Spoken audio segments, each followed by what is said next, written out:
You open your eyes to a sky painted the color of old linen, faded gold with just a hint of melancholy blue. The air is warm but sleepy, like a cat dozing in the sun. A breeze drifts lazily across the landscape, carrying with it the scent of time, earth, and the distant, acrid smoke of someone trying, and failing, to cook lentils. Welcome to ancient Greece. Not the one with glimmering togas and epic speeches, but the quieter one. The one with creaky sandals, dusty courtyards, and gods who treat emotional maturity like an optional side dish. You're not a hero here. You're a bystander. Maybe a scribe, maybe a loiterer. You haven't decided yet. But you walk these streets with the same kind of tired hope that the gods won't notice you today. There's a man up ahead shouting about olives. He's been shouting about olives since sunrise, and no one is entirely sure if he's selling them or cursing them. A rooster crows from a rooftop that looks like it lost a tile war. In the distance, a donkey brays like it has something deeply philosophical to say, but no one to say it to. You probably won't make it through this day. Not because anything catastrophic will happen, but because you might gently drift off somewhere between divine betrayal and a highly inappropriate thunderstorm. And that's okay. Before we continue, if you enjoy stories that drift like a slow river through time, where drama unfolds as softly as a sandal on stone, feel free to like this video. Subscribe if you'd like more gentle journeys through very ancient chaos, and comment your location and what time it is there. We're curious which corner of the world you're dreaming from tonight. Now let's ease into tonight's journey. You walk past a weathered stone wall. It's older than your great-grandparents. Older than logic, really. There's moss between the cracks, and the faint marks of chisel work by a man who probably thought this was his masterpiece, though it turned out to be the side of a communal latrine. On the other side of the wall, someone's playing a lyre. Not well. The notes plink into the air like half-remembered lullabies. You peek around the corner and find a young man with golden curls, an arrogant smile, and a posture that screams, "I know I'm divine and you don't." That's Apollo. He's the god of the sun, music, poetry, and casually ruining people's lives through interpretive verse. He's lounging like he has nothing to do, which probably means someone else is suffering somewhere because of it. Beside him, a scroll lies open. It's half a hymn, half a passive-aggressive jab at his twin sister Artemis. She once interrupted his plans to orchestrate a minor apocalypse because he insulted her dear. Family, right? Our first major historical fact? The Greeks imagined their gods not as perfect beings, but as magnified humans, with all our flaws, plus the power to turn you into a shrub. They didn't want divine models of virtue. They wanted gods who drank too much, made poor relationship choices, and occasionally started wars over golden apples. Relatable, really. As you walk deeper into the city, the stones underfoot grow warmer, sun-soaked, and worn smooth by the weight of 1,000 years of sandals. You pass a group of children playing knucklebones in the dirt, completely unaware that one of them might be descended from a nymph who made the wrong wish. A merchant shouts about fresh figs and dried fish, and you catch a whiff of both. It's not pleasant, but it is real. This is Greece. Divine drama, ordinary smells. Here's your obscure cultural tidbit. In some rural regions, the Greeks used to whisper to their hearth fire before leaving the house, promising they'd be back soon, because even household spirits had abandonment issues. A black cat slinks across your path. You watch it slip into the shadows beneath a small shrine to Hestia, goddess of the hearth. No one prays to her loudly. They just nod as they pass, like old roommates. Back to Apollo. He plucks a sour chord and sighs like his life is terribly difficult. You try not to roll your eyes. He once cursed a mortal just for playing a flute better than him. The poor man ended up flayed alive, but let's not get too graphic. It's bedtime, after all.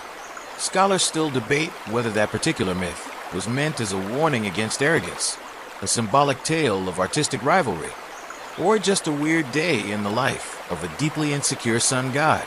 You walk on, the sound of Apollo's music echoing behind you like a beautiful lie. Ahead, the market buzzes with quiet energy. A woman balances a basket of grapes on her head while berating her husband for forgetting their son's name. Again, family. It's complicated even when you're not immortal. A pebble slips under your sandal, and you catch yourself on a post that holds up a grapevine. You look up at it. The grapes are dusty, a little overripe, the kind Dionysus would love. But that's another god, another problem. The sun starts to lower behind a low ridge of hills, casting the whole street in amber. You feel the warmth on your skin, and for a moment, you forget the divine arguments, the petty curses, the fact that the most powerful beings in the world act like overcaffeinated theater kids. A breeze stirs your tunic. Somewhere, a dog barks once and gives up. It's that kind of day. The gods haven't even begun their chaos. And yet, you already feel the weight of their grudges in the stones. Better keep walking. The street curves gently toward a hillside, and with it, your steps slow. The light is softer here, diffused through fig trees and trailing vines that whisper across old stone walls. You pass a vine-covered bench where someone once argued with a demigod and lost, spectacularly. The gods, you'll find, never lose arguments. They just rewrite the ending. The shadows lengthen as you approach a building that leans ever so slightly, as if eavesdropping on your thoughts. It's a temple, or at least it used to be. Now it's more a glorified storage closet with columns. But the air around it hums with something old, sacred maybe, or just annoyed. Inside, the marble cools the soles of your feet. The dust here doesn't settle, it hangs, as if the building still remembers the rituals, the chanting, the offerings of honey cakes and burned incense. You step further, and she greets you from across the nave. Hera, queen of the gods. She doesn't smile. She doesn't need to. Carved from a block of white Parian marble, Hera's statue gazes down with the quiet fury of a woman who's been betrayed by the same man 600 times and still has to smile through state dinners. She holds a scepter in one hand and what looks like a pomegranate in the other. Symbols of power, fertility, and maybe passive aggression. You pause before her, not in reverence exactly, but out of respect for anyone who has kept their composure for thousands of years. You wonder if she ever got tired of being labeled jealous, while Zeus got to be charming. Double standards, divine addition. And here's your historical fact. In many city-states, Hera was worshipped before Zeus. She may have been the original headliner, before thunder and beard growth became the in thing. A flutter of wings draws your eye upward to the rafters. Doves, sacred to Hera. They coo gently, like they know secrets you don't. And frankly, they're fine keeping it that way. You trace your fingers along the base of the altar. The stone is cold, but not unwelcoming. There's something alive in this stillness, in this space left for the gods to enter, though half the time they barged in uninvited anyway. Here's something obscure. In Argos, one of Hera's oldest cult centers, the priestesses would ceremonially bind and then release a statue of Hera each year to reenact her marriage to Zeus. It was meant to refresh the union, though some say the bindings look suspiciously like a symbolic divorce. Scholars still debate whether this rite was a celebration, a protest, or just exceptionally theatrical therapy. Outside, the day is slipping toward dusk. You step back into the olive-tinged sunlight and immediately squint. There he is, Hermes, leaning against a half-finished fountain like it owes him money. He's boyish, sharp-eyed, and entirely too pleased with himself. His winged sandals twitch restlessly, and his fingers play with a pouch that probably contains, well, someone else's property. He's the god of travelers, thieves, merchants, and dreams. Basically everything that moves too fast to be pinned down. He sees you and grins. You immediately check your belt pouch. You remember the story. Hermes, barely a day old, crawled out of his cradle, stole Apollo's sacred cattle, invented the lyre from a tortoise shell, and returned to his crib before anyone noticed. That's not just myth. That's commitment to mischief. And the historical fact buried in that tale? The Greeks prized cleverness just as much as valor. Odysseus didn't win by brute strength. He won by thinking 2 moves ahead, then lying about it. Hermes waves you over. You hesitate. Last time someone followed him, they ended up married to a tree nymph with tax issues. Still, curiosity wins. He tells you, with great flair, that the gods are fighting again. Not news, really. But this time, it's a family squabble big enough to split Olympus, and probably a few mountain goats down the middle. You nod, pretending to understand. He leans closer. They're arguing about dinner, he says. You blink. Ambrosia again, he sighs. Artemis wants berries. Zeus wants something that crackles. Hera wants him to eat in silence. He laughs like a boy who's never been grounded and never will be. Then he tosses you a coin, bronze, with a faint image of a caduceus on one side. It lands in your palm with a warmth that doesn't belong to metal. Then he's gone, like a breeze pretending it was never there. You pocket the coin. It probably has no value, or it might buy you a favor from someone who doesn't exist yet. That's just how Hermes operates. The road continues, and you follow it. Far ahead, the mountains glow. Not brightly, just persistently, like old anger that refuses to die. You pass a mural, faded, chipped, and terribly painted, but it shows the 12 Olympians standing in a circle. Each face is blurred now, except one, Ares, god of war, glaring at everyone as if they've borrowed his armor and never returned it. Your pace slows, because the mural isn't just art, it's a warning. When the gods argue, mortals bleed. And if the family dinner on Olympus gets too tense, it usually ends with the city catching fire. But for now, you just keep walking, one quiet step at a time, into the dusk that thickens like honey left too long in the jar. The road curves slowly, like it's not entirely sure it wants to take you where you're going. There's a stillness now, no more bustling markets or dramatic lyre solos, just the faint rustle of olive branches and the rhythmic crunch of your footsteps on dry earth. It's the kind of silence that ancient Greece does best, quiet, but full. You get the feeling the air is listening, taking notes. Ahead, a narrow stone path splits from the main road, veiled in creeping vines and the sort of flowers that look beautiful but probably smell like wet goat. The path doesn't announce itself. It invites only those who aren't in a hurry. You take it, of course. It leads you to a forgotten courtyard, tucked behind the ruins of something that may once have been a home, or a temple, or a bureaucratic office where someone lost a scroll and caused a minor war. The stones here are older than the myths. They've been worn smooth not just by time, but by memory. At the center of the courtyard, almost shyly hidden under a fig tree, is a small altar. No grand columns, no marble fanfare, just a hearth, charred but quiet, and beside it a simple statue, modest, peaceful, a woman seated with her hands gently folded. It's Hestia, goddess of the hearth and home. No thunderbolts, no golden chariots, no history of turning ex-lovers into livestock. Just a stone figure with a face that looks like she knows how to braid hair and give very good advice. You sit on a broken bench nearby, catching your breath. The air smells like dust and herbs, and for a moment, it feels like you're not in ancient Greece at all. You could be anywhere, a small kitchen, a grandmother's garden, a quiet evening before supper. That's Hestia's realm. Not war, not drama, just warmth. Here's your historical fact. Unlike the other Olympians, Hestia never got tangled in feuds or scandals. In fact, when Dionysus was offered a place on Olympus and there weren't enough thrones, Hestia voluntarily gave up hers. Imagine that, an immortal being who steps down so someone else can have a seat. That's the divine equivalent of cleaning the kitchen without being asked.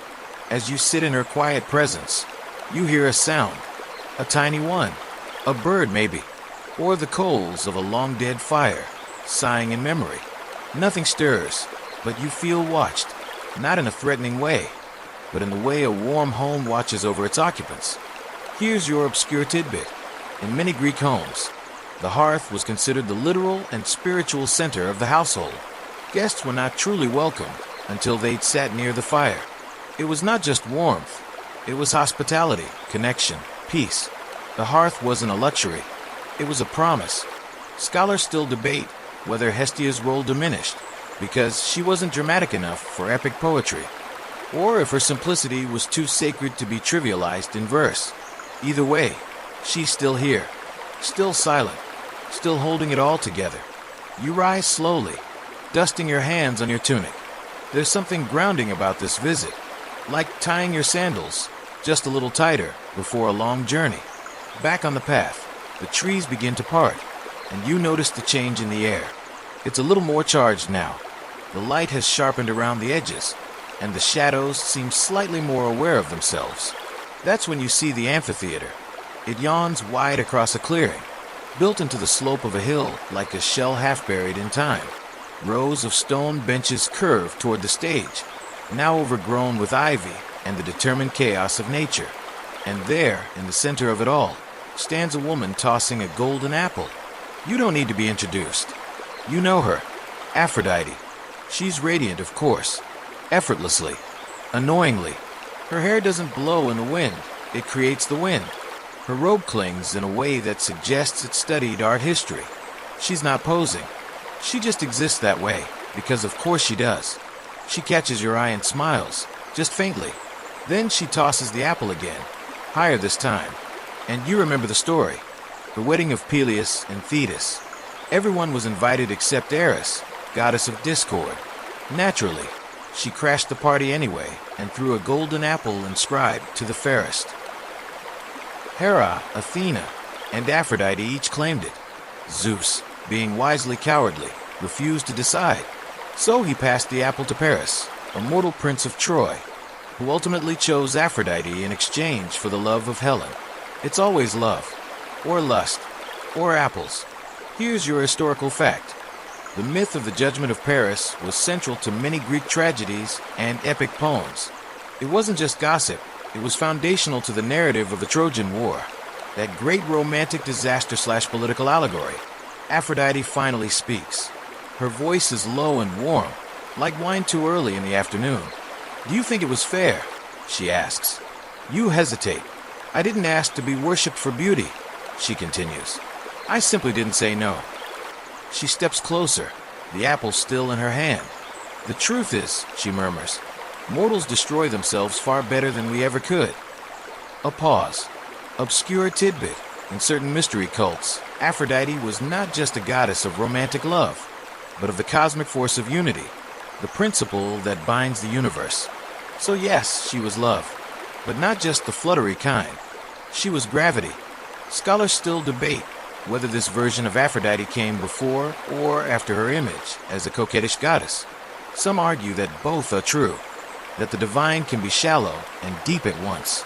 She places the apple on a stone pedestal and walks away, disappearing behind a veil of ivy that shimmers, even in shadow. You walk toward the pedestal and see it up close. The apple gleams, etched into its side, just barely visible in the fading light. Callisti, for the fairest. You don't take it. Some gifts were never meant to be held. And with that, you walk on, back into the thinning daylight, as the wind picks up, just enough to feel like change. The hills rise gently ahead of you, as if the land itself is breathing. Each step now is softer, more moss than dust, more hush than crunch.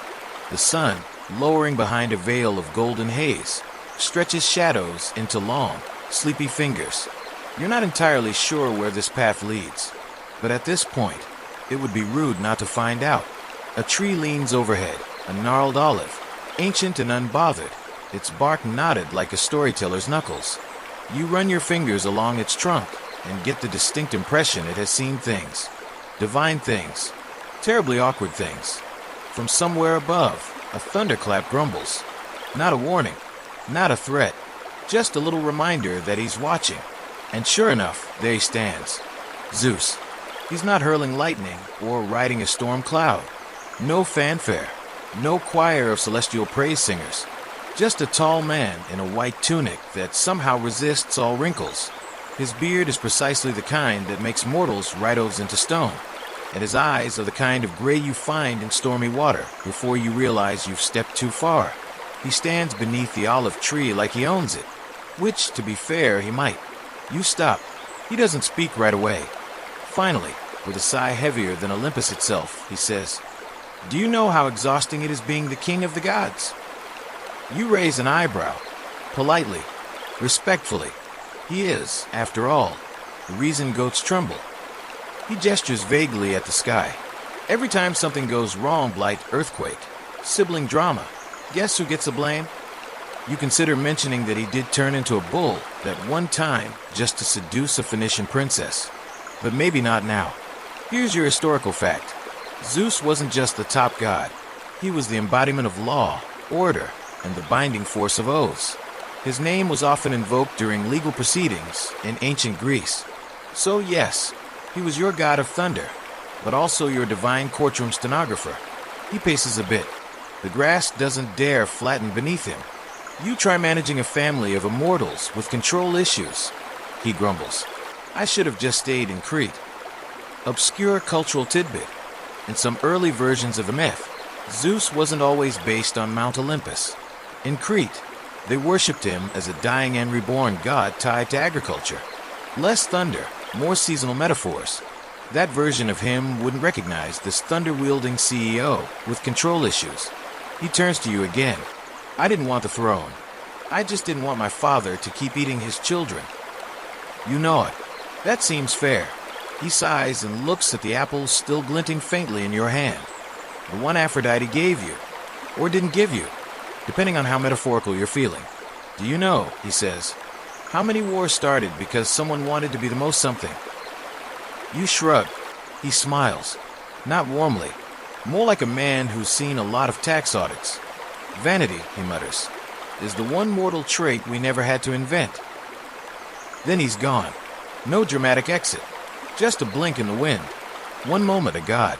The next, leaves rustling like they have something better to do. You stand alone now. The apple in your hand a little heavier than before. Not in weight, but in meaning. You don't want it. No one should. But it's part of the story now. The path winds again, steeper now. And there it is, rising in the distance. Mount Olympus. Not a metaphor. Not a poem. The real thing. It looms with the quiet of something that knows it doesn't need to prove itself anymore. The summit hides behind clouds the color of old parchment. You feel them watching you. Not the clouds, the gods. Or perhaps their shadows. It's hard to tell the difference these days. You keep walking. Because you have to. Not because you're a hero. But because this story isn't over yet. And because Olympus doesn't visit you. You go to it. The incline steepens. And your legs protest in that slow, ancient way that reminds you you're still human. Even if the scenery around you isn't. The stones beneath your feet are uneven. Slick in places, worn in others, as if thousands of pilgrim feet have passed this way, each carrying a prayer, a plea, or maybe just the hope that the gods were in a good mood that day. The air grows thinner. Not cold, just more distant, like even the oxygen is starting to whisper. You stop to rest beneath a twisted cypress. From here, the landscape sprawls wide behind you, rolling hills, scattered ruins, and the soft blue glint of the Aegean in the far distance.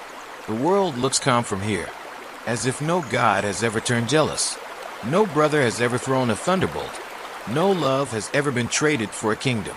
But of course they have. And then you hear it. Footsteps. Confident ones. Rhythmic, measured, with the kind of swagger that only comes from never having to apologize. You turn, and there she is. Athena. She doesn't walk, she advances.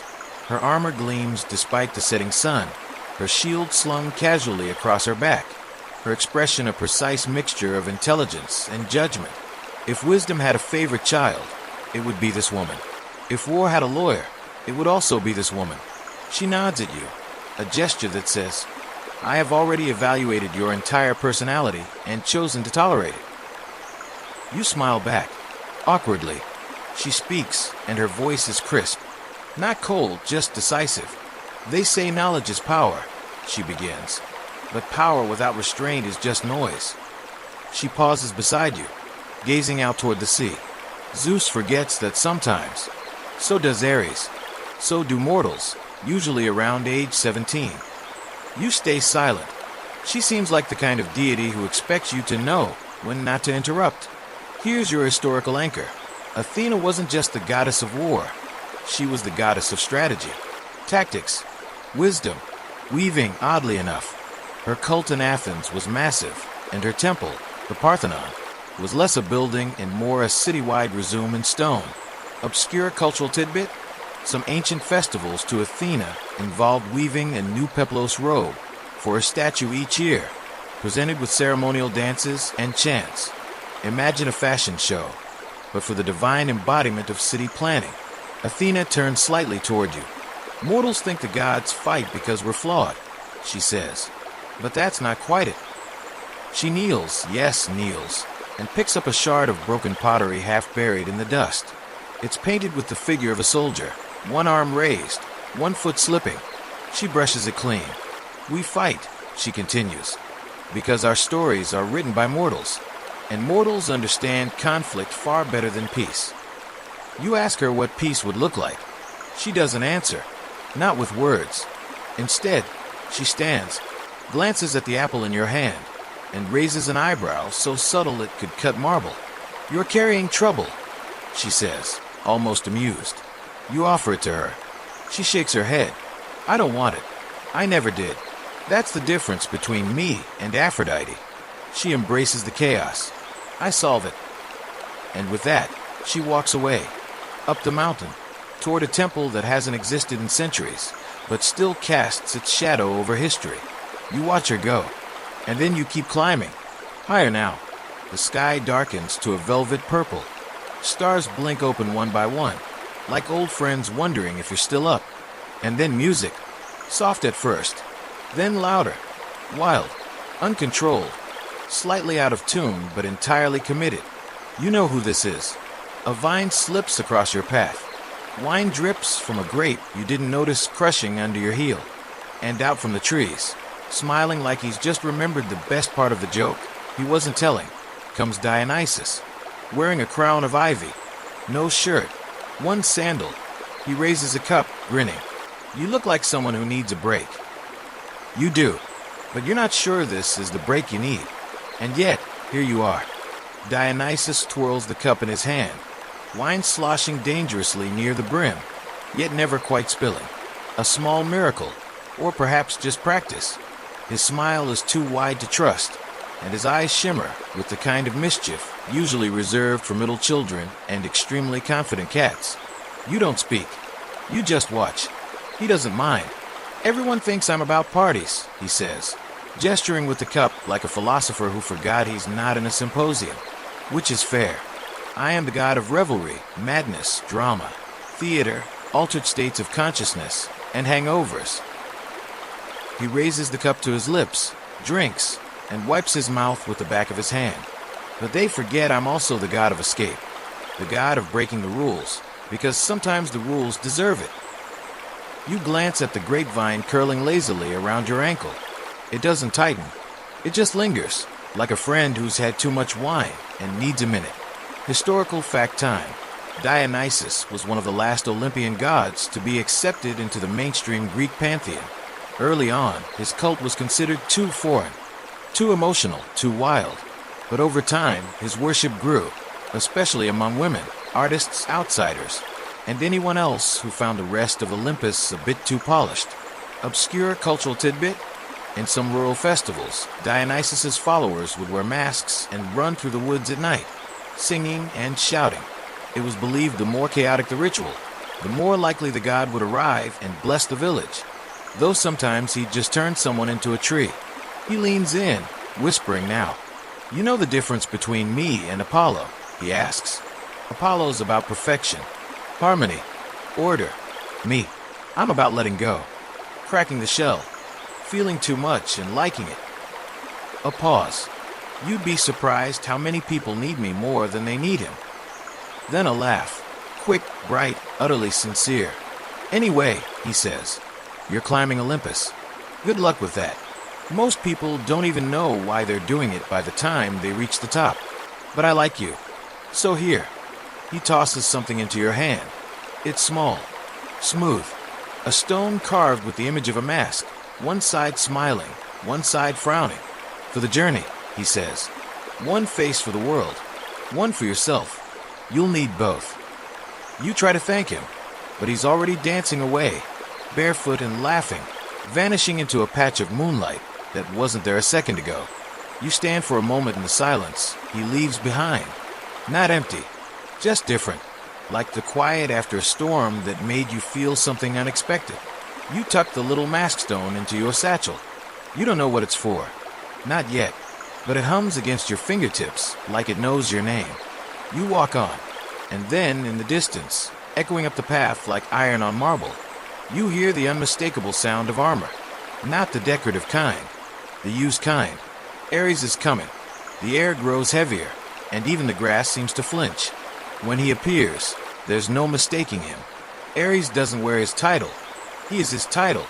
War incarnate. Helmet under one arm, crimson cloak draped like a blood-red banner, a sword at his hip, not for show, but because he hasn't put it down in 3,000 years. He looks at you like he's already decided whether you'd survive a battlefield, and the answer is probably no. You straighten your back anyway. He grins, not cruelly, just with the satisfaction of someone who knows they're inevitable. You've met the others, he says, and now here you are, looking for the summit, like peace is waiting up there. He steps closer. The ground doesn't shake, but it feels like it should. Let me tell you something about peace, he says. Peace is what you get when everyone's too tired to keep killing each other. That's it. No glory, no wisdom, just exhaustion. He tosses a coin into the dust. It lands with a soft clink, scarred and battered, with a faint image of two swords crossing. Historical fact: Ares was never as popular in Greece as other gods. Unlike Athena, who represented strategy, Ares was raw violence, bloodlust, chaos, rage. His cults were few, his temples sparse, but soldiers still whispered his name before battle, just in case. Obscure tidbit: the Spartans, who loved him the most, offered sacrifices of chained prisoners in his honor. It was said the god of war preferred offerings that already fought back. Ares crouches beside you now, staring into the dust. You think the gods argue because they care? He asks. They argue because they can't help it. Like fire, like thunder, like me. He stands. You're halfway there, he says. Whatever you're looking for, it's waiting, but don't expect it to be quiet. And just like that, he walks away. No vanishing act, no magic, just a man who walks like war itself and doesn't need applause to know he's feared. You exhale and start climbing again, because Olympus isn't a place you reach. It's a place you earn. Your legs ache now, but in a quiet way, as if even the pain has agreed to whisper. The path narrows. Wind teases your robes, cool and insistent, carrying with it the scent of pine, distant stone, and maybe, just maybe, something older than gods. The summit is still hidden behind layers of cloud and myth, but you can feel it near. Not in sight, never in sight, but just around the next bend. Always the next bend. You glance behind you. No one's following. At least, not visibly. But something walks with you now. Memory, maybe. Or prophecy. The trees thin into scrub, then into silence. You reach a ridge where the earth gives way to sky. And there, resting on a flat stone, sits an old man. At first you think he's a shepherd. Simple tunic. No armor. A wooden staff resting across his knees. But then he lifts his head, and you see the eyes. Eyes that have watched cities rise, fall, and rise again. Eyes that know what you're about to ask before you even speak. You know this is Cronus, Titan, father of Zeus, devourer of his children. He gestures for you to sit. So you do. I expected someone taller, he says. You blink. He smiles. Don't worry. I used to be terrifying. Now I'm just a lesson. He taps the stone beside him. They think the story's about power, he says. The one where I swallowed my children to keep the throne. But it's not. It's about fear. I was afraid of being replaced. A pause. The wind hushes to listen. Funny thing about fate, he continues. It doesn't care if you believe in it. It just keeps moving. Here's your historical fact. The myth of Cronus swallowing his children was symbolic of the cyclical overthrow of generations. In ancient Greek cosmology, each generation of gods replaced the last in a violent transfer of power, just like kings and empires did in real life. Obscure tidbit: in some early Orphic versions of the myth, Cronus isn't just a villain. He's a god of time, Kronos, and the devouring isn't malice, but inevitability. Time consumes everything, even gods. Cronus sighs. Zeus imprisoned me, you know, deep beneath the earth. Thought he was ending something. He looks out toward the clouds, fingers tracing invisible lines in the air. But time doesn't end. It waits. He stands slowly, bones creaking like branches in winter. Up there, he nods toward the clouds. You'll find the rest, but they won't tell you the truth. You ask what the truth is. He smiles again, that they're all still afraid. Of each other, of being forgotten, of you. He starts to walk, then pauses. Tell them I said hello, he adds, and then disappears over the ridge. Just an old shadow returning to the stone. You sit there for a moment longer, feeling smaller and larger all at once. Then you rise, and keep climbing. The path grows steeper. Now you're among clouds, real ones. They brush past your face like silk in size, damp and electric. Each breath tastes like storm water and expectation. And then, the summit, or something like it, a flat expanse, ringed by broken columns, empty thrones made of marble and memory. The wind circles lazily around them, like a bored attendant waiting for the guests to arrive. You walk among the seats, one by one. Each throne carries a residue, faint but unmistakable. Hera's, shaped like a crescent moon, sharp and silent. Apollo's, gleaming faintly with gold and self-satisfaction. Athena's, carved with owls and careful angles. Dionysus's, covered in ivy and something sticky. Zeus's larger, not higher, just heavier, like it knows it shouldn't be questioned. But there's one throne still glowing faintly, and seated on it is someone you did not expect. Hades. He doesn't move when you approach. No pitchfork, no fire, just a dark robe, a quiet presence, and eyes like wells with no bottom. You expected me underground, he says. You know it. Carefully. Death is part of Olympus, too, he says. They just don't like to admit it. He gestures to the empty seats. They fight. They argue. They fall in love. But none of them ever talk about me. Until they have to. He leans forward, elbows on knees. Do you know what the dead say? You shake your head. They say it's quieter without the gods.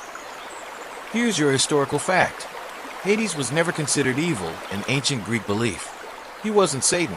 He was a necessary god, silent, impartial, patient. The Greeks feared him, yes, but they respected him, and they rarely invoked his name directly. Obscure cultural detail? In some Greek funerary rites, mourners would tap the ground lightly 3 times, so Hades would hear, but not too loudly. It was considered rude to startle the dead. He rises slowly, not towering, just present. You've seen them all, he says. Their powers, their fears. He points to the sky above you. That's where they hide. Then he points to the ground. That's where they sleep. And then to your chest. But that is where they live. The air stills. The wind forgets to move. Hades steps back and disappears, leaving you in the center of Olympus, alone, but not empty, because the gods never left. They just became part of the stories we tell ourselves when we're afraid, when we're hopeful, when we need someone to blame, and when we need someone to forgive. And above it all, the stars open their eyes. And wait, the wind has stilled now, completely, like Olympus itself is holding its breath. You stand at the summit, surrounded by empty thrones and full silence, and yet it doesn't feel lonely. It feels expectant, like something is about to happen, or already has, and you're the last to know. You take a slow step forward. The marble beneath your feet is veined with gold, but cracked, like even the divine has trouble maintaining a perfect surface.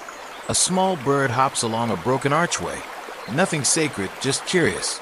Then, from the far end of the circle, comes the sound of sandals. Soft, deliberate. You turn, and there she is. Artemis. She doesn't walk so much as glide, her feet silent against the stone, her eyes already locked on yours. They are the color of dark forests and moonlight on cold rivers. She wears no crown, no jewels, no vanity, only a hunter's cloak, a bow slung across her back, and the stillness of someone who has always stood just outside the story. She nods. It feels like a question and an answer at once. You nod back. No one speaks. She gestures toward the edge of the summit, and you follow. Together, you stand looking out over the world, valleys, seas, cities humming with their usual mistakes. From here, it's all quiet, peaceful, small. Do you know why I stay away? She asks at last. her voice like wind through pine. You wait. They make too much noise, she continues. Zeus and his thunder, Apollo and his songs, Dionysus and his theater, even Athena with her ideas. You glance sideways. She hasn't looked at you once. I prefer quiet. Quiet keeps things alive. Here's your historical fact. Artemis was the protector of wildlife, young girls, and childbirth. Her worship was deeply tied to nature and transitions, between childhood and adulthood, between life and death, between forest and city. She didn't just hunt. She guarded the spaces in between. Obscure tidbit? In one Arcadian village, her statue wore real animal pelts and was only approached during moonless nights. Worshippers walked barefoot through freezing streams just to offer silence. Not prayers. Silence. She finally turns toward you. They say I'm cold, she says.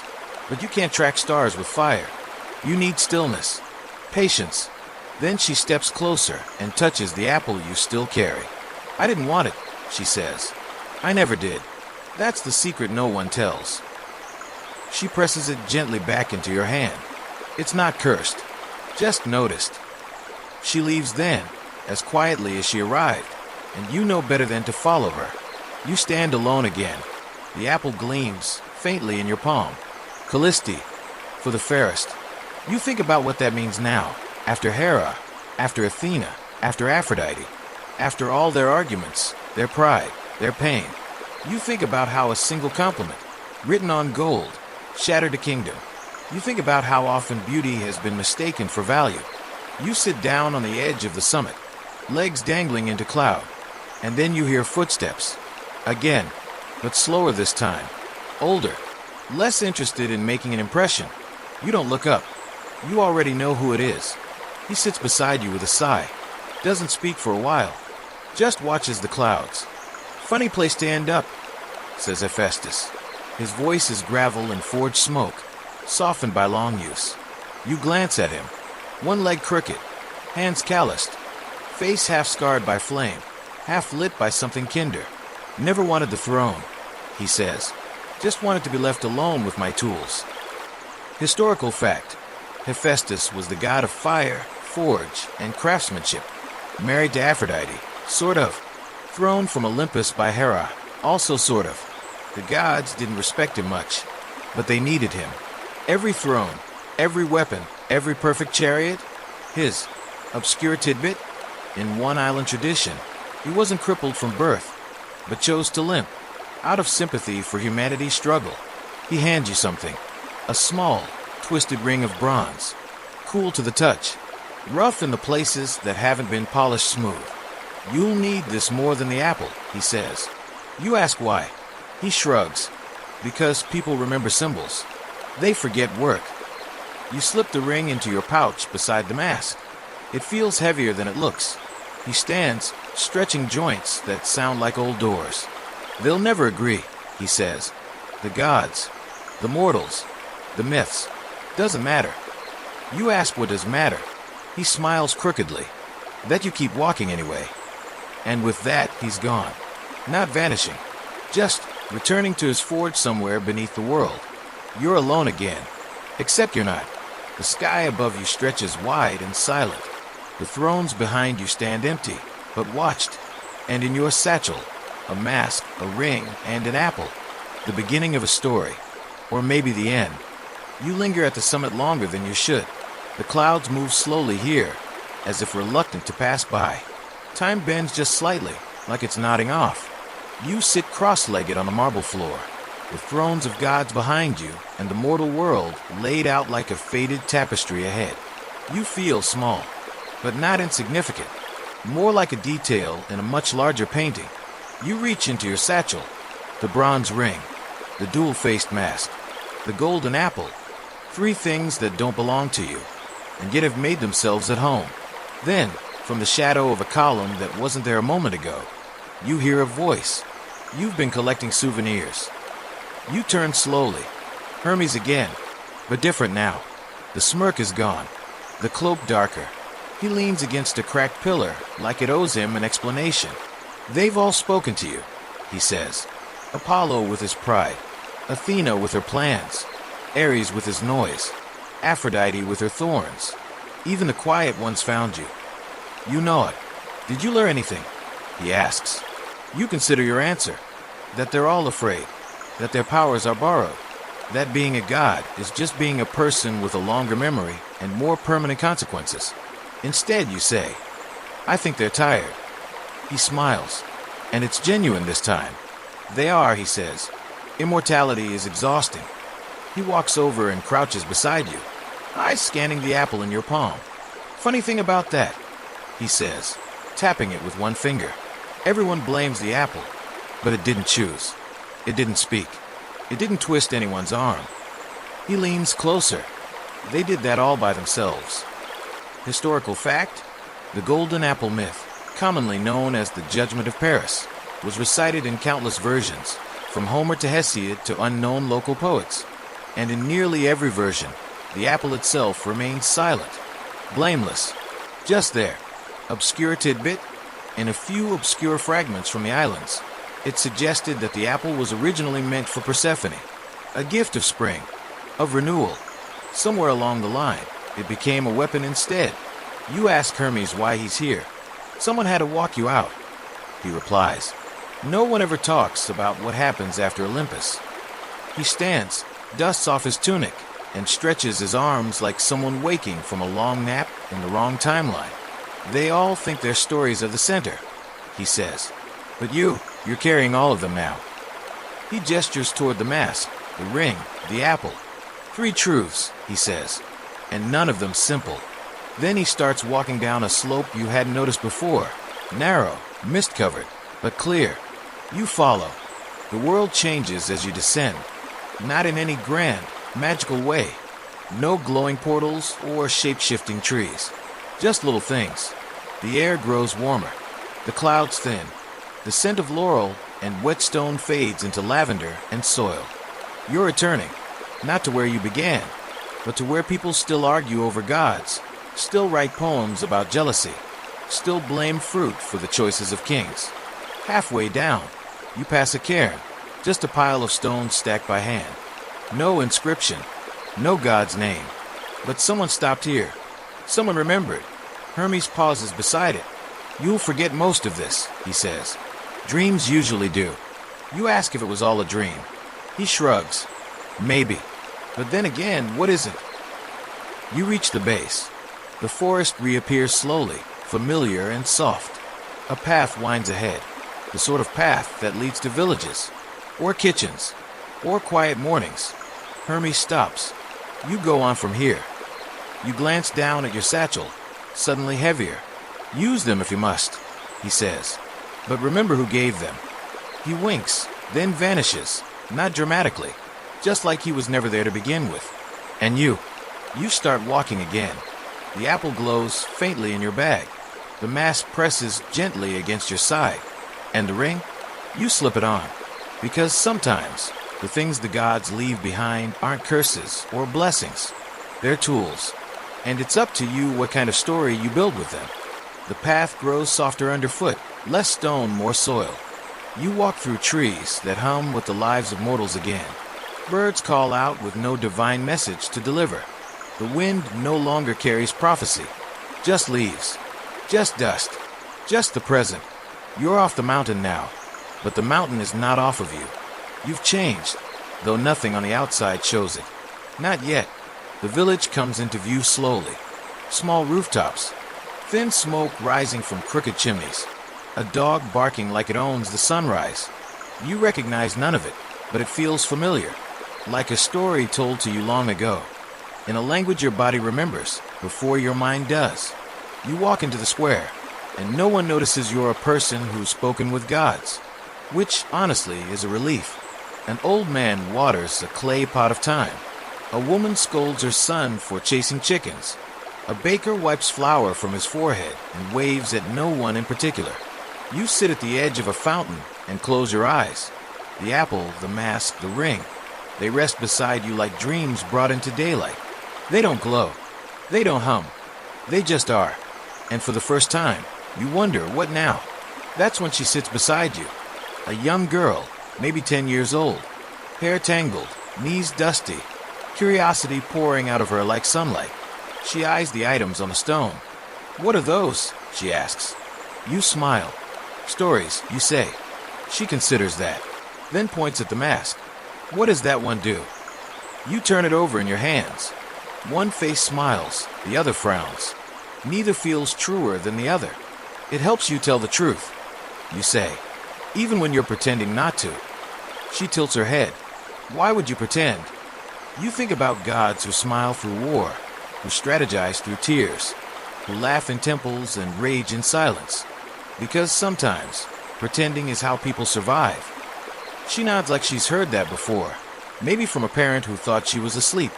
She points at the ring next. It looks broken. You smile. That's what makes it strong. It's true. Hephaestus didn't make perfect things. He made useful ones, honest ones, tools that carried scars because they had a job to do. "And that one?" she asks, finally pointing at the apple. "Ah, that one. It's complicated," you say. She frowns. "Does it do anything?" You pause. It makes people ask hard questions. She doesn't understand, but she doesn't need to. The baker calls her name, and she hops up, giving you one last curious glance. "I think I'll make something better," she says, and runs off before you can ask what she meant. You sit there a little longer, watching the village breathe. Historical fact: ancient Greek villages were often the heart of oral storytelling. Myths weren't just taught in temples, they were whispered at firesides, woven into lullabies, etched into the space between chores and seasons. The gods lived in those gaps, not on thrones, but in soup, in shadows, in silence. Obscure cultural tidbit: in some remote villages, people would leave a plate of food out for the wandering soul on nights when the moon was full. Not a god, just someone who might need a place to rest. The fountain burbles. A cat curls at your feet. Somewhere, someone plays a flute, badly, but earnestly. And still, no one knows you've stood on Olympus. That's the thing about wisdom. It never needs to announce itself. You gather your things.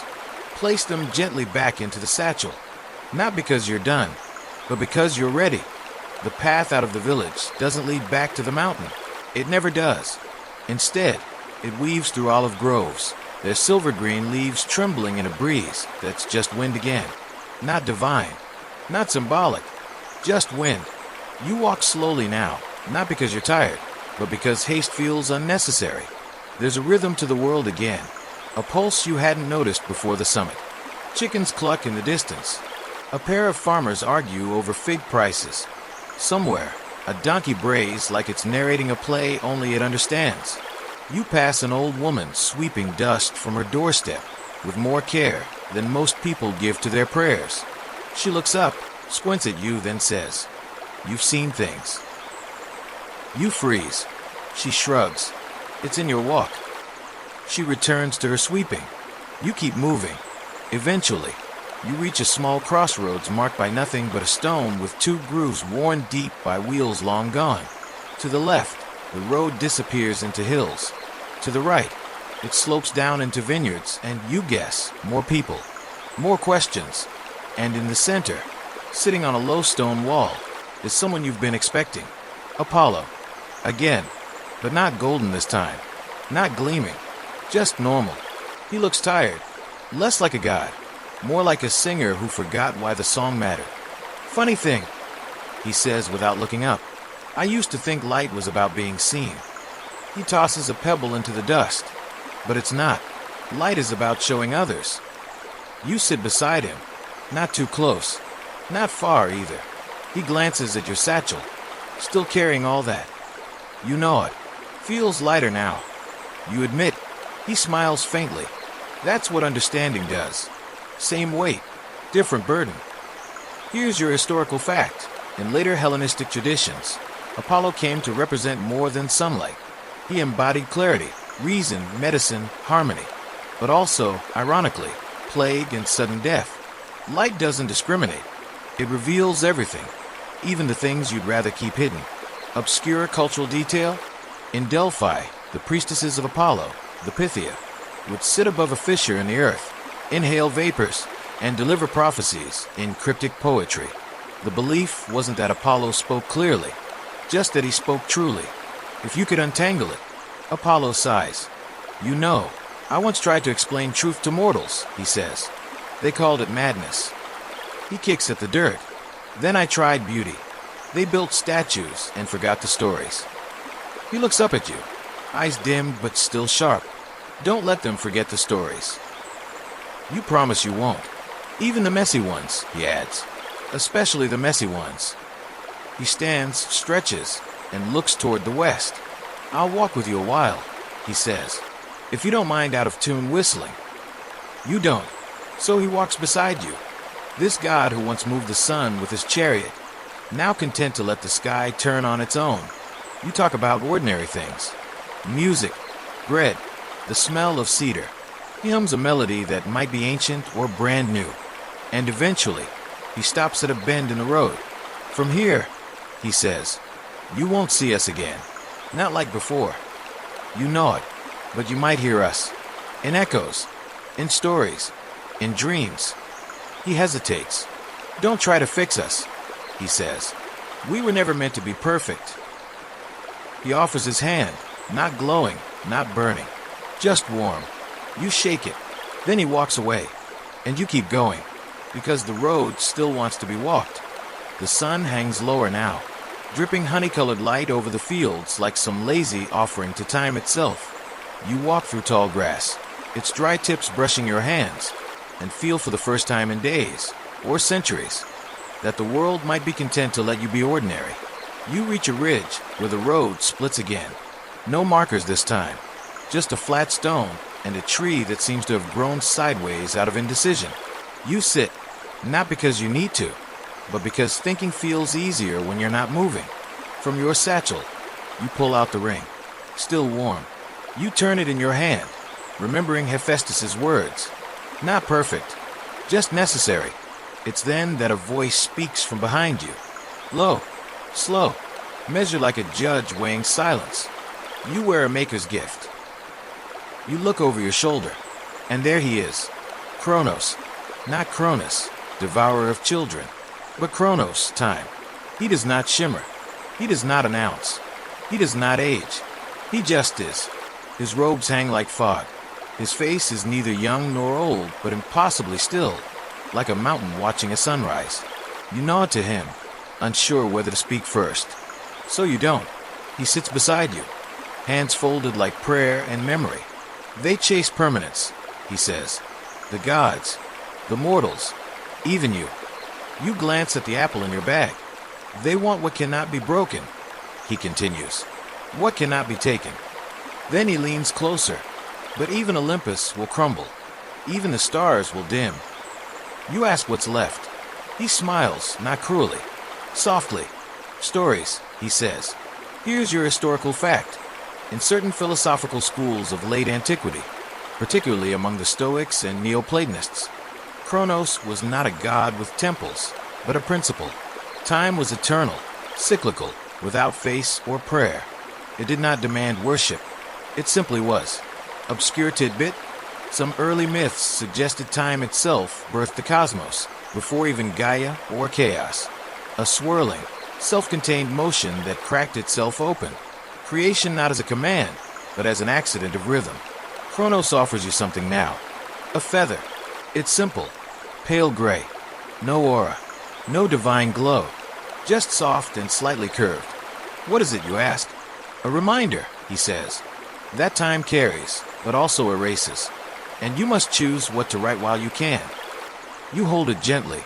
It feels like wind remembered. When you look up again, he's gone. Not disappeared. Not dissolved. Just done.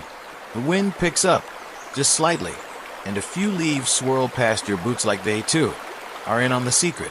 You put the feather in your satchel. For objects now, the apple of judgment, the mask of truth, the ring of work, the feather of time.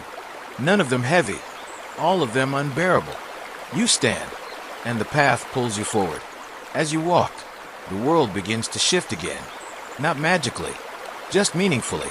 You pass an old woman teaching a child how to braid reeds. A man tuning a lyre with a grimace that says he used to be better. A couple arguing over whether to plant beans or cucumbers. No gods here. Just choices. Just mortals. And yet, you begin to hear them. In the way the boy repeats his grandmother's song. In the way the lyre player hums an old hymn without knowing it. In the way the couple uses the same insults Hera and Zeus once screamed across the sky. You smile. You're far from Olympus now, but it is not far from you. You reach a grove near the edge of a hill, where fig trees lean as if listening, and the breeze carries the scent of something just baked and almost forgotten. You stop beneath the largest tree, and for the first time in this journey, you don't feel watched. You feel witnessed. There's a stone bench carved with names too worn to read. You sit, and for the first time, you allow yourself to rest, not out of exhaustion, but reverence. Not for the gods, not even for the mountain, but for the story, the one you've been walking through. You open your satchel. The 4 objects sit calmly inside. The apple, the ring, the mask, and the feather. None glow, none pulse, but each has changed since you received it. Not in form, but in meaning. You pull out the mask first. The 2 faces, joy and sorrow, look more familiar now. Not like deities, like neighbors, like you. You think about Athena's control, Aphrodite's longing, Ares' need to be seen as more than noise. About Artemis and her quiet refusal. About Hestia, warm and invisible, and Hermes, slippery but sincere. You realize that every god you met wore this mask, and that you do, too. Historical fact. In Greek theater, actors wore large masks to exaggerate emotion, not to deceive, but to declare. It wasn't hiding. It was offering. The ancient Greeks didn't fear the mask. They feared being unable to take it off. Obscure cultural note. In some mystery rites, initiates were asked to remove their masks before entering the inner sanctum, not to show their faces, but to accept that the divine saw them anyway. You set the mask gently on the bench beside you. Then the ring. It's dulled now, scratched from travel, but there's beauty in that wear, like a tool that's done its job. You think of Hephaestus, of work that goes unpraised, of love that exists in utility, not poetry. You remember his crooked smile and how, in a world of flawless gods, he remained true. The ring reminds you, the sacred is not always shining. Sometimes it's molten, battered, and cooling on an anvil no one ever visits. Then the apple, still gold, still inscribed, Callisti, to the fairest. But you no longer read it as a curse, or a trap. You see it as a mirror, because every war it caused was not from the apple, but from the eye looking at it, wanting it. And yet, it also started stories. Troy, Odysseus, Aeneas, Helen, the myths the world would tell long after the gods faded into stars. The apple remains, not as temptation, but as reminder. What we reach for shapes what we become. And finally, the feather. You hold it between your fingers. It flutters slightly, though there is no wind. You remember Kronos' voice, low and still. That time doesn't demand. It simply watches what you do with it. You raise the feather to your lips and blow. It rises. Not quickly, not dramatically. It just drifts upward and out of sight, joining the wind like a story, finishing its last sentence. You sit for a while longer, the mask beside you, the ring in your hand, the apple in your lap. And you're no longer a visitor. You're the next teller, because that's the last thing no one warned you about. When you walk among the gods, you don't come back with answers. You come back with obligations. You rise, take the apple, put it back in your bag, not because you want to keep it, but because someone else will need to see it. The mask you leave on the bench, someone else might need it more. The ring you wear, because your hands still have work to do. And the feather, gone, as it should be. You walk away from the grove, the stone bench shrinking behind you. But something remains, the sound of footsteps far away, echoing in 2 directions. One of them is yours. The road unfolds gently now, no longer rising, no longer testing you. It seems to accompany you, like a friend who doesn't talk much, but always knows when to slow down. You walk beneath low-hanging olive branches, their silver leaves catching the late sun like tiny flags of peace. The sky turns a soft amber, the kind that lingers longer than it should, like it knows the story's almost done, but doesn't want to say goodbye. You reach a stream. Shallow, quiet, the kind that doesn't babble, just murmurs to itself like a memory. A single stone bridge crosses it. Narrow, mossy, more symbolic than structural. You pause at the edge. Across the bridge, a child stands. He watches you with curiosity, arms folded behind his back, feet bare. No fear, just waiting. You step forward, and he doesn't move. As you draw near, you see he's holding something. A scroll. He unrolls it slowly, without ceremony. You look down. There are names written on it. Dozens. Hundreds. Some crossed out. Some barely legible. At the very bottom, a line waits. Unwritten. He offers the stylus. You don't ask what it means. You already know. You take it. Write your name. Nothing happens. No thunder. No light. Just a breeze that feels like approval. You hand the stylus back. The child bows low, respectfully, like a priest to a priest, and vanishes. You don't panic. Not now. You cross the bridge, and there, on the other side, sits a low building made of sun-baked stone. Smoke curls from its chimney. An oil lamp glows faintly in the window. It is not a temple. It is a house. You walk to the door. It opens before you knock. Inside, a table. At the table, 3 chairs. One empty, the other 2. You recognize them, not as gods, but as people who've walked long roads. One has silver hair and bandaged hands. The other wears a robe stained with ink and fig juice. Neither speaks, but they nod when they see you, like you've returned from a journey they once made themselves. You sit. A bowl of stew waits in front of you. Steam curls from it like an old story well told. You lift the spoon. The flavor is familiar. Thyme, lentils, something roasted slowly with care. The taste is not divine. It's human, and it is exactly what you need. Here's your historical fact. Communal meals were sacred in ancient Greek life. To eat together was to agree, to make peace. Even enemy soldiers, when offered food, were bound by sacred law not to harm their host. Obscure cultural detail? In some festivals of Demeter, strangers were fed without question, because in every wanderer, they believed, walked the possibility of a god in disguise. You finish your meal. The others do too. No words, just warmth. Then one of them reaches into a pouch and pulls out a spindle of thread, hands it to you. You accept it without knowing why, and that's enough. You stand. The house doesn't disappear. The chairs don't vanish. The stew bowl stays on the table. But the world shifts again. The sky grows deeper. The road calls once more. And you walk on. This time, not searching, but carrying. And behind you, in the fading golden light, the door remains open, just in case someone else comes walking with questions they don't yet know how to ask. The road narrows now, not with resistance, but with purpose. Tall grasses bend inward, not to block, but to guide. The breeze quiets. Birds hush. Even your footsteps fall softer, as if the land is asking for silence. Not fear, just attention. You walk alone again, but alone feels different now, because you are not just yourself anymore. You are every voice you met, every moment you witnessed, every object you carry. And that weight, it no longer burdens. It grounds. A fork in the path appears ahead, but unlike the others, this one doesn't confuse you. One way winds toward a town, voices, laughter, daily noise. The other leads into a forest, thick with shadow and slow light. You take the forest, not to avoid people, but to listen. Deeper. Within 10 steps, the trees close like arms.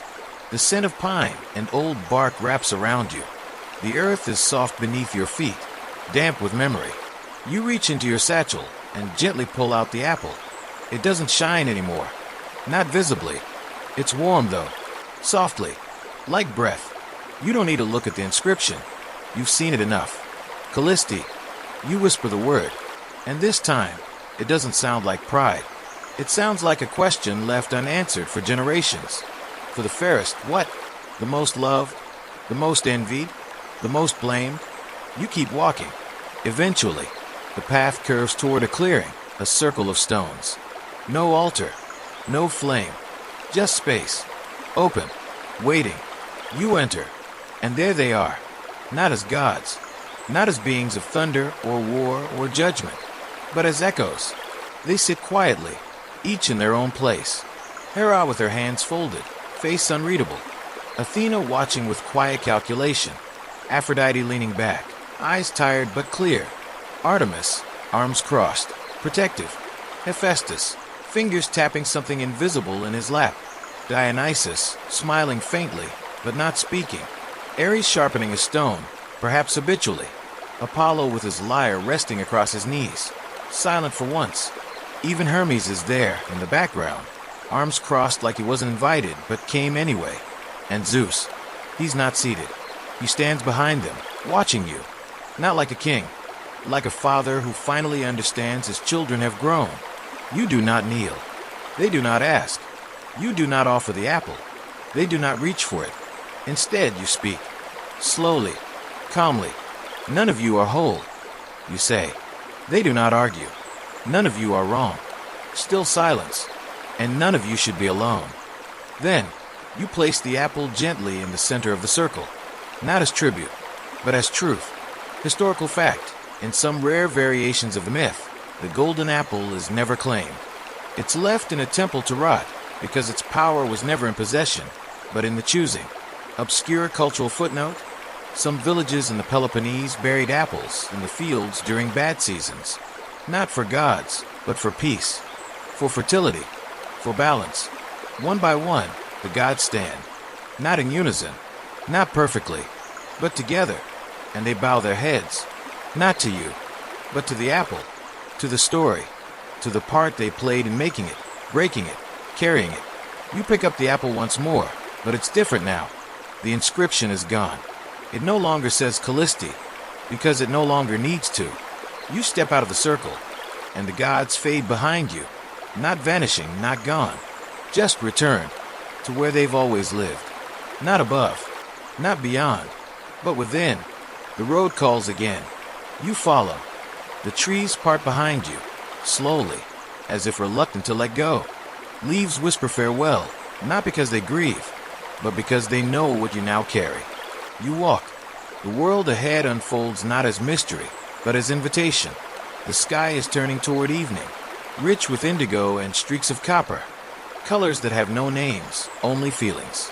The stars aren't out yet, but they're waiting. They always are.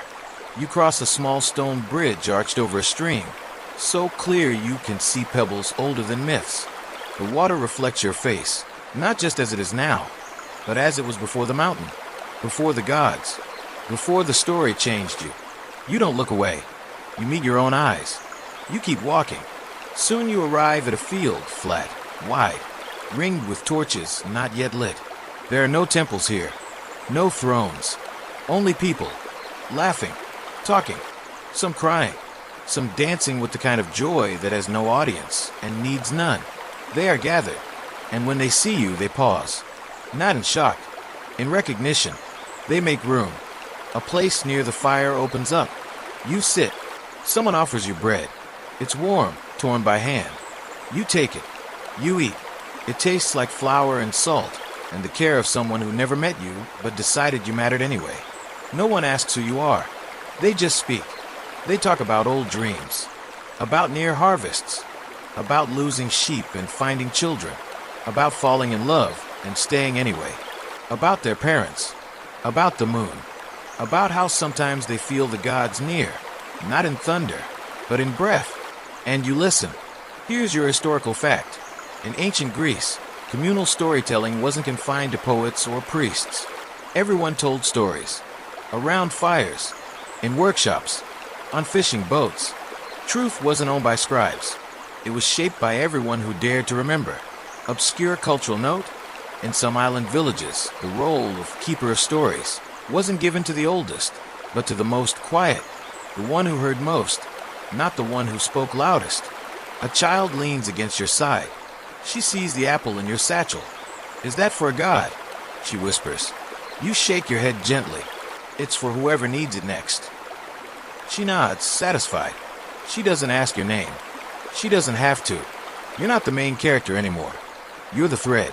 And as the night deepens, people begin to tell stories. Not epics, not tragedies, just stories. About kindness, about loss, about strange dreams and quiet hope. You don't speak yet. You wait. Because the one thing the gods never taught, and the myths never mentioned, was this: that the most sacred part of a story isn't the climax, the prophecy, or the divine intervention. It's the silence before the telling. And now, that silence is yours. The fire crackles softly beside you. No roaring blaze, just a steady rhythm of warmth. The kind that stays long after the wood is gone. The kind that listens. You sit among faces glowing orange with light and trust. No one asks what you've seen, but you can feel it in their glances. They know. Not the details. Not Olympus or gods or golden apples, but something in the way you hold yourself. The way your silence fills space like an old song. Someone finishes telling a story, something about a bird that turned into wind, and the group falls into that gentle hush stories always leave behind. Not the end of a tale, just its echo. And then, slowly, they all look to you. Not expectantly, hopefully. You reach into your satchel, fingers brushing against the mask, the ring, and the apple. But you don't pull them out. Instead, you pull out your voice and begin. It started with a mountain, you say, but it wasn't the mountain that mattered. They listen. You speak of gods, not by name, but in gesture. You talk about a man who forged beauty with hands scarred by fire, a woman who never wanted power, only peace, a boy who carried lies like feathers and delivered truth like thunder, a girl who refused to fight but always aimed true. You speak of war and of wine, of silence that burned brighter than sound. You speak slowly, not because you're unsure, but because each word now deserves space. Historical fact. Ancient Greek oral tradition valued pacing over performance. To speak slowly, deliberately, with pauses between thoughts was considered a form of reverence, not to the listener, but to the truth. Obscure cultural detail? In some Thessalian festivals, a single storyteller would speak by torchlight while the entire village stayed silent. If even one child cried or one dog barked, the story paused and everyone waited, not to punish, but to remind. Stories are living things. They don't like to be interrupted. You tell of a god who tired of being worshipped, and a goddess who longed to be forgotten. You speak of a feather that drifted without purpose, until it found yours. You do not speak of glory. You do not speak of power. You speak of choices. The child beside you leans closer, her head against your arm, her breath steady. Others doze, not from boredom, from peace, because something in your voice, gentle, steady, weathered by the wind of Olympus, tells them it's safe to sleep now. You end the story not with a flourish, but a breath. And when silence comes, it is thick, sweet, whole. No one claps. No one moves. Not because they're stunned, but because they're full. You sit in the quiet and feel something stir, not in the sky, or the gods, or the stars overhead, but in you. The gods are not gone. They never were. They're quieter now, and they've left the storytelling to you. Dawn begins without ceremony. No trumpets of light, no celestial announcements, just the slow retreat of stars and a gentle blue pressing against the edge of the night, like parchment kissed by ink for the very first time. Around you, the village stirs. Someone yawns. Someone stokes the fire. A rooster attempts a crow and immediately regrets it. You smile, not because it's funny, but because it's real. The child still leans against your arm, sleeping. Her breath is warm. Her fingers twitch like she's chasing something in a dream. Maybe a god, maybe a goat. You don't wake her. You simply rise, slowly, gently lowering her head onto a rolled cloak. She shifts, but does not stir. And then you begin to walk. Not away, just forward. The satchel sways lightly at your side. It feels different now. Less a bag, more a book. And the stories inside? No longer theirs. Now yours. You pass a row of vines, clinging to a cracked stone wall. A man tending to them nods as you pass. His hands are stained with earth, his eyes with years. You're the one who told the story, he says. You nod. He doesn't ask which one. Doesn't need to. You should talk to her, he adds, jerking his chin toward the hills. Who, you ask? Her, he says again, like that clears it up. So you go. Because that's what stories do when they finish being told. They go looking for the next teller. You climb a short hill. The air is crisp. Your feet find their rhythm again. You pass a goat chewing on a sandal. Probably not yours, but you nod respectfully anyway. At the top of the hill is a small stone building. Not quite a shrine. Not quite a home. Just a place. And sitting in front of it is an old woman. She is weaving. Slowly. Thread by thread. The cloth grows between her fingers like a quiet forest. Deep green. Soft brown. Silver gray. You wait. Because she hasn't seen you yet. But she has. She just hasn't looked yet. Finally, she speaks. You returned. You say nothing. She smiles, not kindly or cruelly, just correctly. You walk the circle. You nod. She motions for you to sit beside her. So you do. She hands you a spindle. You'll weave now, she says. You hesitate. I don't know how. She shrugs. No one does at first. That's why we start with the stories. You turn the spindle in your hand. It hums, like a string plucked in the heart. Historical fact. The ancient Moirai, or Fates, were believed to weave the thread of each life. One spun it, one measured it, one cut it. But in later versions of the myth, they weren't feared. They were trusted, because they didn't decide your life. They simply honored it. Obscure cultural detail? Some island weavers refused to cut the final thread on festival tapestries. They said if they left one strand unbroken, the story would never end. Just sleep. The woman beside you keeps weaving. So do you. Slowly, the threads grow into shapes, into people, into moments. A thunderbolt here, a lyre there, an olive branch, a bronze ring, a single golden apple, smaller now, and at the center, woven so subtly you almost miss it, a figure walking, not running, not rising, just walking, forward. You glance at her. Is that me? She doesn't answer, because it doesn't matter. She rises and leaves the loom behind. You're the weaver now, she says, and vanishes down the hill. Not a goddess, just a guide. And you keep weaving, because the thread is yours now. And the story? It's still being told. The loom creaks gently with each motion, a rhythm older than words. You guide the threads between your fingers, not weaving perfection, but continuity. The cloth doesn't shimmer. It breathes. It stretches. It remembers. Every color holds something. Deep blue for silence on the summit. Red gold for firelight and the faces around it. A faint thread of gray for Kronos' voice, quiet and patient. And green, threaded sparingly, for every step that felt like returning, even if you didn't know to where. You lose track of time, which feels appropriate now. The spindle spins on, the fabric growing not just in size, but in depth. The tapestry no longer lies flat. It rises. Shapes begin to form, not just symbols, but moments. There's Hephaestus, offering you the ring. Artemis, refusing the apple with the grace of someone who could end wars, but doesn't need to. Dionysus, barefoot and laughing, somewhere in the folds of purple thread.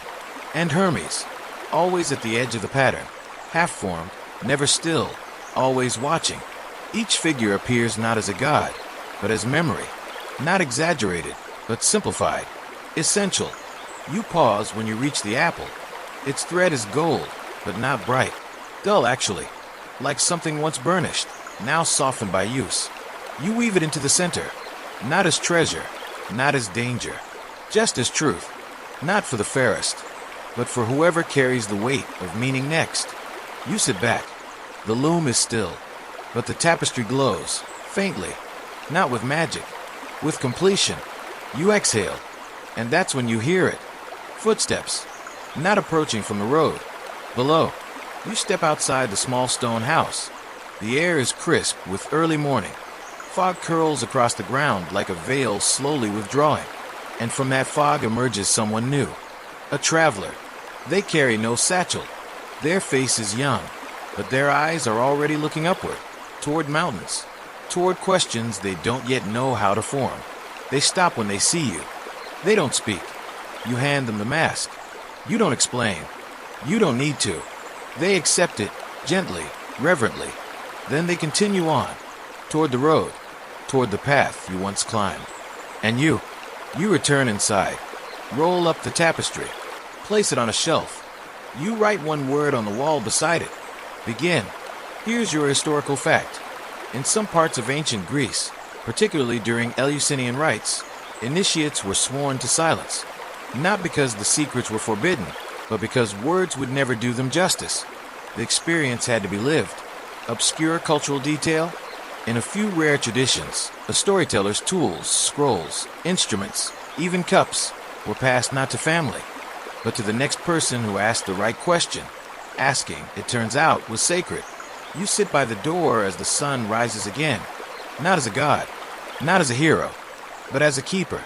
A quiet fire burns in the hearth, and the chair beside you, it stays empty, but only for now. The fire crackles softly beside you, just enough to remind the air that warmth still exists. You sip from a clay cup, tea, or maybe just hot water kissed by herbs. It doesn't matter. It's the quiet that nourishes now. You glance at the shelf where the rolled tapestry rests. Its presence is humble, but sure. It does not seek attention. It waits. You rise and open the window shutters. The world outside is stretching, birds weaving threads of sound across branches, a farmer's voice calling to stubborn animals, the far-off clang of iron being coaxed into something useful. It's all still moving, still choosing, still becoming. You sit at the window and write. Not a story. Not yet. A list of names. Not the gods. Not the great. Just the people who looked at you without knowing the mountain you'd walked, and believed you anyway. The girl who slept on your arm. The old man with soil on his hands and prophecy in his shrug. The baker whose silence said more than his bread. The woman weaving long before you understood what threads could carry. And you write your name last, not for pride, but for accountability. Because once you've told a story, it never fully leaves you. It listens. It watches. It returns. Historical fact. In the Agora of Athens, public storytellers were sometimes required to recite stories verbatim, not because the tale had to remain unchanged, but because the truth was judged not by facts, but by faithfulness. Were you true to the heart of the telling? Obscure cultural note?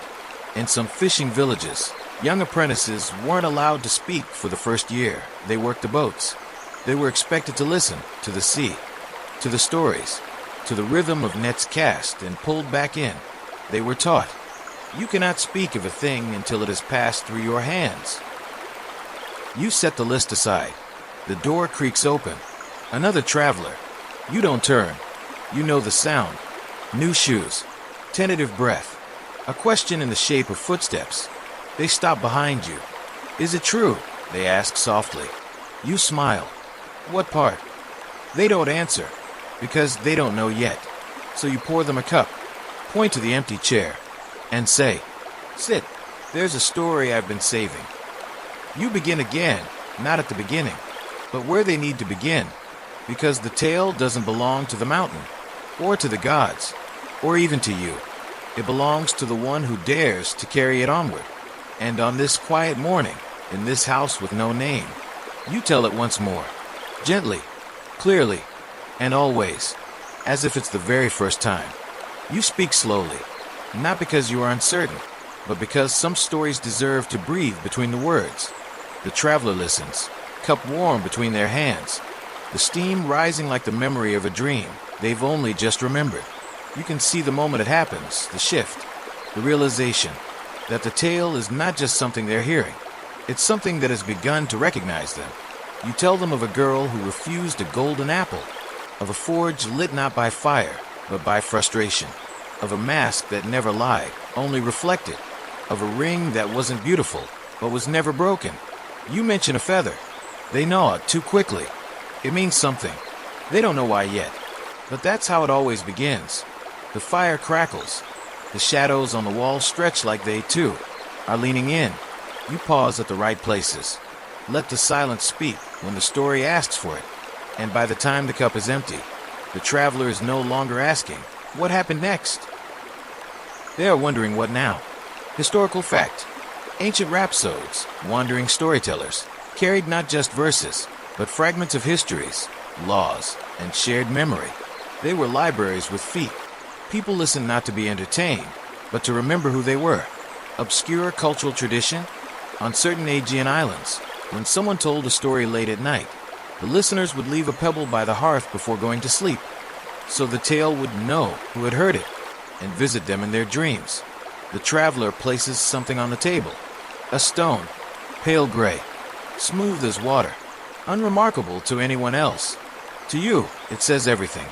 You know it, and ask, "Where will you go from here?" They shrug, but their eyes are no longer lost. You know that look. It's the gaze of someone standing at the edge of their own beginning. You won't remember all of it. You say gently, "That's not your job." They raise an eyebrow. You'll remember enough. You add, "The part that was meant for you." They rise. Bow, not low, not theatrically. Just enough. Then they're gone, out the door, into the blue-silver light of a new day. And you stay. You clean the cup, sweep the dust, tend the fire, because someone else will come soon. They always do. And when they do, you'll begin again. Not because you must, but because it matters. The world is not moved by thunder. It's moved by telling, by someone brave enough to sit by the hearth and whisper, "Let me tell you a story."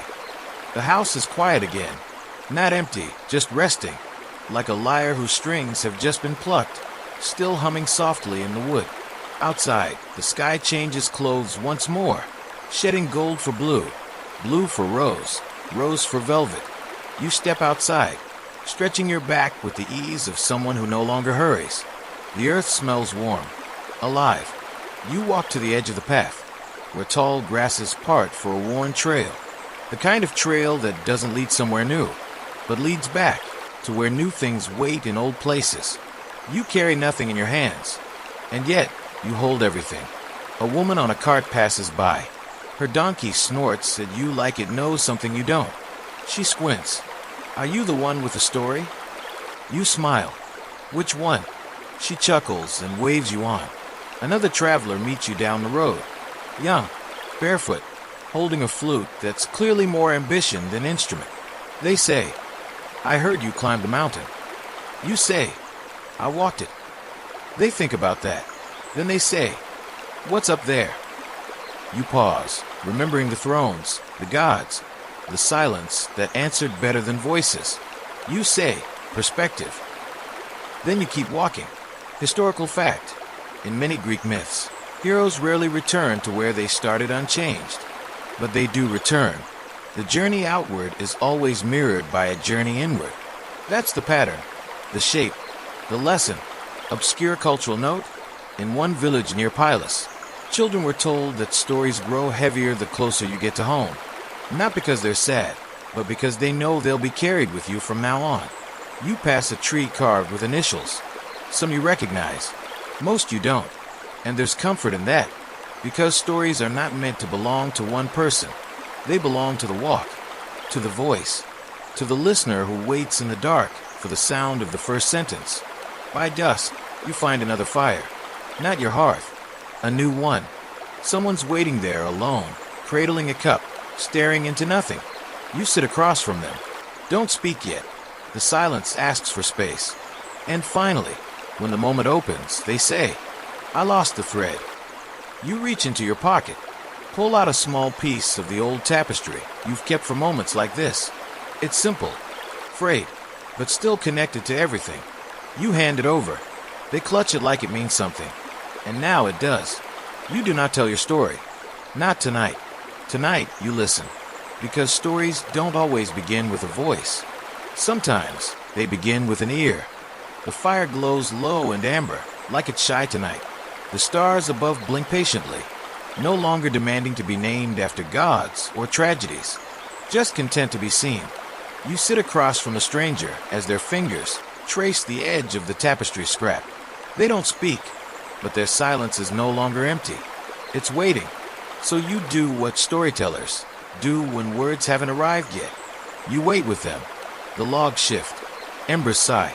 Somewhere in the distance, an owl calls. Not a warning, Not a prophecy, just an owl being an owl. Finally, the stranger speaks. I thought I had a story to tell. You tilt your head, but it unraveled. You know it. You've heard this before. From poets, from soldiers, from gods. They continue.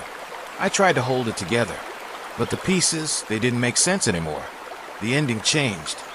You look at the cloth in their hands. Just a sliver, really. A thread and a twist and a faint symbol that only reveals itself in flickering firelight. You didn't lose the story, you say gently. They glance up. It just grew beyond the version you knew. Historical fact, in Homeric recitations, no two performances were ever identical. The bard reshaped the story each time, molding it for the moment, the listener, the mood of the weather. Even Odysseus had variations. The truth was never in the script. It was in the telling. Obscure cultural detail, some old scrolls found near Delphi show notes, scratched margins where a new teller altered a myth to avoid grief, to spark joy, or simply because the wind that day was colder than usual. The gods, it seemed, didn't mind. They changed too. The stranger speaks again, softer now. What if I never finish it? You smile. Then someone else will. They go quiet again, but their shoulders loosen. Not because they have an answer, but because they no longer need one. You both watch the fire shrink. When it becomes a bed of coals, they lay down the cloth between you, pressed flat like a pact. You don't pick it up. You just let it be. Tomorrow, someone else will pass by this fire, and maybe they'll see the thread. Maybe they'll add to it. Maybe they'll carry it. But for now, you and this traveler sit in the most sacred space a story can occupy. The middle. Not the climax. Not the twist. Just the calm, honest center where nothing has to be solved. Only shared. And above you, the stars blink their silent approval. Because this, right here, is the part they always wanted to hear. Morning again. The light this time is soft but sure, like a hand that knows exactly how to pull back the curtain without waking the room too quickly. You open your eyes beside the fire, the embers still whispering their last breath. The stranger is gone, but the thread remains. You pick it up. It's warm, heavier than you remember, not with sorrow, but with the weight of being chosen. You roll it carefully and place it back into your satchel. It belongs to whoever needs it next. You rise, dust your hands, stretch your spine, step back onto the path. It doesn't matter where it leads now. The journey isn't about finding something anymore. It's about bringing something with you. You walk, through mist, through orchard, through a village so quiet the wind walks on tiptoe. You pass people sweeping porches, tying vines, placing bread beside open windows. No one stops you, but a few nod. One child smiles at you without blinking, like she's seen you before, in a dream, or a story, or the part of her memory that doesn't need proof. At the far edge of the town, near a stone wall covered in moss and names, a woman waits with a book. She's not writing in it. She's just holding it, like it hasn't told her what to write yet. When you draw near, she lifts her gaze and says, "I've been waiting for someone who knows where the ink goes." You sit beside her. No questions. You open the book. Its pages are blank, but they hum faintly. Not like parchment, like possibility. You reach for a quill, but she stops you. You don't need to write the story, she says. You just need to remember how to begin it. So you close your eyes, and you say it out loud. Once, there was a road. She listens. Her eyes close, too. And the book, though untouched, remembers. Historical fact. The earliest Greek myths were never written first. They were sung, spoken, passed from lips to breath to ears across generations before anyone dared trap them in ink. Obscure cultural tradition? In parts of Thrace, some storytellers never touched pen to paper their entire lives. Their legacy was a string of apprentices, each one carrying voice, not text. They called it writing in footsteps. You and the woman sit in silence, not because the story is over, but because the story has entered her now. You pass her the satchel, not all of it, just what she needs. The mask, the ring, the cloth. The feather is gone, but the wind lifts her hair slightly, like it's saying, "I'm still here."